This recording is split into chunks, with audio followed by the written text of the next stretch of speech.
conduite par son président, le compte rendu de nos confrères de la presse de la primature. Après la validation de la stratégie nationale de lutte contre la corruption et l'enrichissement illicite au Gabon, les membres de la dite institution sont venus faire au Premier ministre Raymond Ndongsima l'économie de la première étape du processus de mise en œuvre des actions prioritaires de cette stratégie. Depuis janvier, elle est prête. Nous sommes en ce moment en train de travailler avec l'expert qui est revenu pour la mise en place des actions prioritaires contenues dans ce document stratégique, qui est une véritable boussole pour nous. Et donc, nous sommes venus dire au Premier ministre que le travail qu'on a commencé sur papier va maintenant aller sur le terrain. Mais avant cette phase, il faut une remise officielle du document stratégique au président de la République. La rencontre avec le Premier ministre a été l'occasion pour le président de la commission, Vincent Lebondo Le Mali, de présenter au chef du gouvernement, les membres de son bureau, et d'évoquer avec le patron de l'administration publique certaines questions des régimes spéciaux au moment où des membres de cette institution s'apprêtent à aller à la retraite.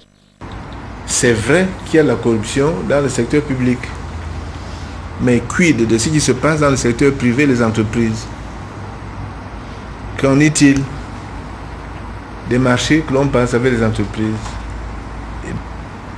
Je pense qu'il serait judicieux dans le futur qu'on adresse tout le monde de la même façon, parce que on ne peut que considérer la partie actuelle comme la première étape de tout le processus.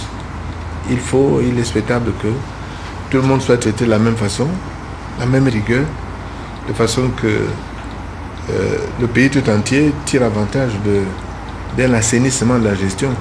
S'agissant des dossiers en cours de traitement, le Premier ministre a donné des instructions fermes au président de la commission pour qu'aboutisse chaque affaire. Il faut publiquement que ces affaires-là aboutissent.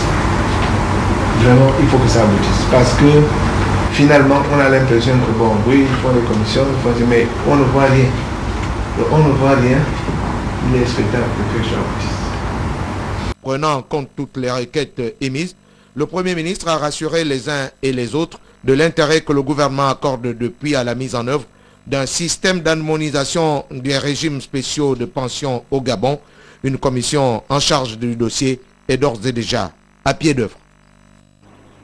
Le chef du gouvernement s'est ensuite entretenu avec les représentants de l'Union des forces du changement. Ils sont allés solliciter l'autorité du Premier ministre pour qu'il trouve des solutions aux maux qui minent notre société. Le compte rendu de Claudette et Auré Richon. 3 questions fondamentales, à savoir l'introduction de la biométrie dans le fichier électoral, l'insécurité et la médiocrité des prestations de la SEEG ont justifié la présence de l'Union des forces du changement chez le Premier ministre chef du gouvernement Raymond Ndongsima. De Samuel Mendou à Léon Bouyembi, en passant par Louis Gaston Maïla, ces leaders politiques ont exprimé le ras-le-bol des Gabonais quant aux maux qui accablent notre société. Ils demandent des signaux forts au gouvernement. Et l'UFC veut en parler, comme dit Maïla, avec ses mots et ses accents. Message bien reçu par le Premier ministre qui a répondu point par point à ces interpellations. Au sujet des crimes par exemple, Raymond Ndongsima précise. Nous sommes dans un droit positif, malheureusement ou heureusement, où c'est la présomption d'innocence qui commande. Je crois que notre système judiciaire est basé sur le fait que on doit démontrer la culpabilité de quelqu'un et non pas démontrer son innocence. Si vous dites que tel se pavoise alors qu'on sait qu'il a commis un crime, mais venez donner des éléments permettant de confondre la personne. Sinon, ça devient trop facile de dire, moi je sais que tel a commis un crime, mais débrouillez-vous pour trouver la preuve. Au terme de 2 heures d'échanges fructueux sur les questions d'intérêt national, les membres du regroupement de l'opposition qui ont en outre soulevé la problématique du devenir du Conseil national de la démocratie sont sortis satisfaits de cette rencontre. Nous avons été très heureux que Monsieur le Premier ministre nous ait accordé cette audience au cours de laquelle nous avons soulevé les problèmes politiques de l'heure. Et nous nous sommes préparés pour cela. Nous nous sommes préparés pour cela parce que nous avions les problèmes liés à la commission ad hoc que le Premier ministre a présidé. Nous avons eu un entretien, à notre avis, très satisfaisant. Nous avons échangé avec le chef du gouvernement et il a été clair sur tous les points que nous avons évoqués, nous expliquant exactement quelle était la posture du gouvernement, quelle était la posture de tel dossier, tel dossier, tel dossier. Et c'est là l'objet de notre satisfaction. Dans l'actualité également ce soir, cette audience que le président de la Cour constitutionnelle, Marie-Madeleine Boranso, a accordée à 2 diplomates nouvellement accrédités dans notre pays. Le compte rendu d'Yves Oyono. Marie-Madeleine Boranso vient de recevoir tour à tour 2 autres de marque. En première heure, Excellence Pearl Nomoume Magaka, ambassadeur d'Afrique du Sud, nouvellement accrédité au Gabon. C'était un plaisir justement pour venir ce jour d'être reçu par le président constitutionnel afin de rencontrer le président, une visite de courtoisie, étant donné qu'elle est le troisième ambassadeur à venir dans ce pays et pouvoir voir justement la grandeur de cette personne qui parle beaucoup d'elle dans le monde entier. Et en deuxième heure, Marie-Evelyne Petrus-Barry, désormais coordinateur résident des Nations Unies au Gabon.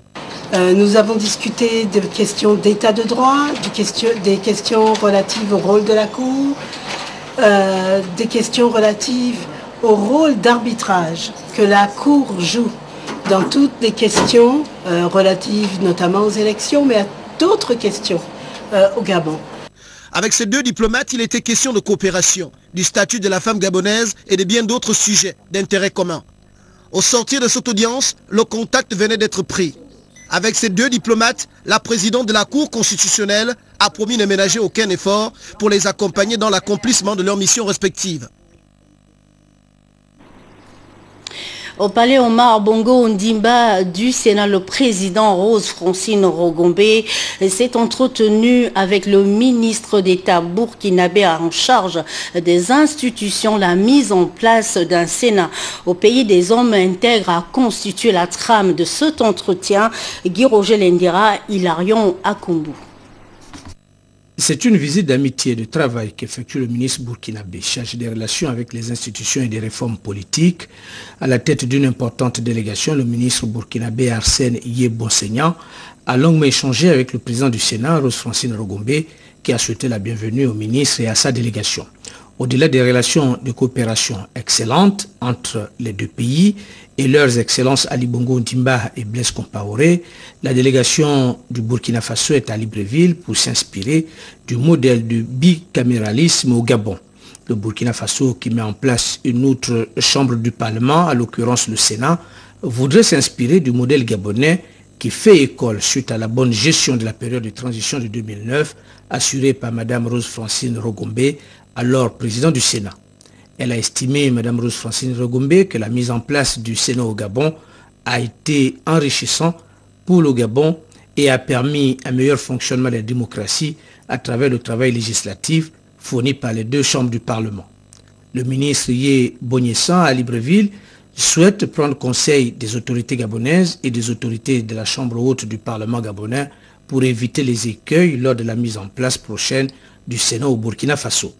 Au cours d'une séance de travail, les sénateurs conduits par le premier vice-président Léonard Andjembe et le premier secrétaire Damas Ozimo, les responsables de l'administration conduits par le secrétaire général du Sénat et la délégation du Burkina Faso ont échangé sur des questions pratiques, sur la navette des textes, la gestion financière, la relation entre les différentes commissions, la mise en place d'une commission paritaire entre les 2 chambres, etc., etc.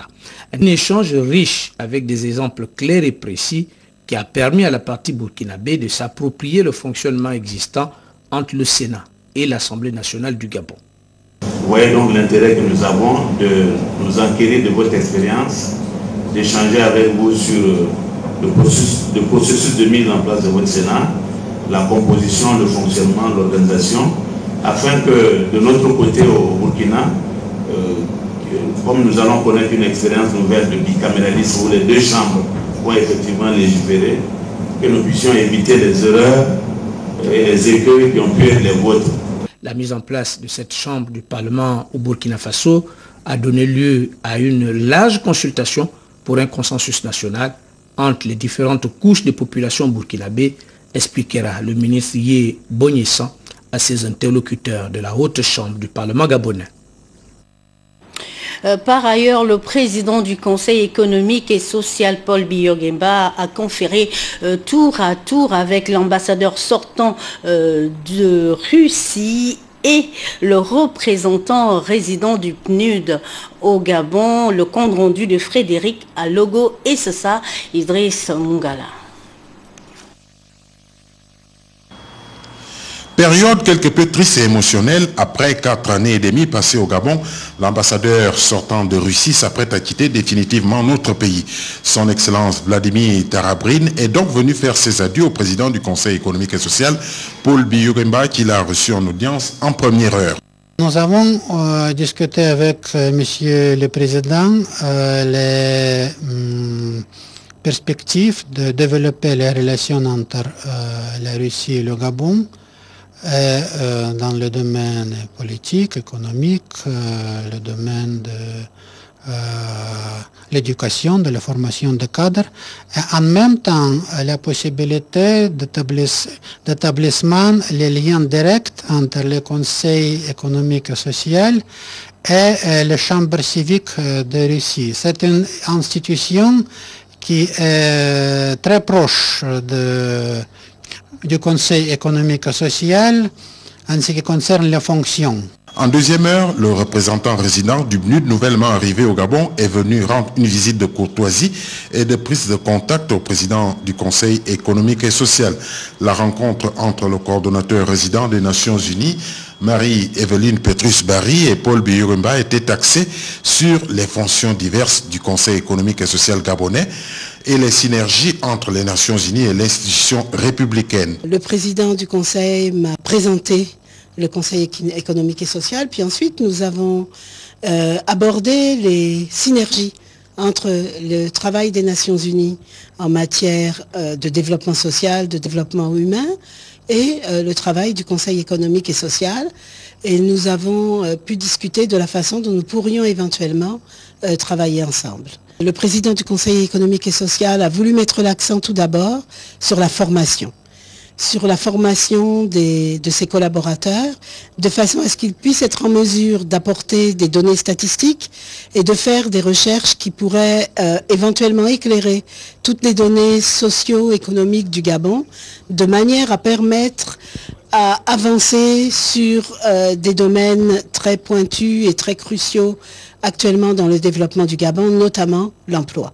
Rappelons à toute fin utile que la diplomate onusienne qui a récemment présenté ses lettres d'accréditation au président de la République se trouve dans nos murs depuis pratiquement 3 semaines.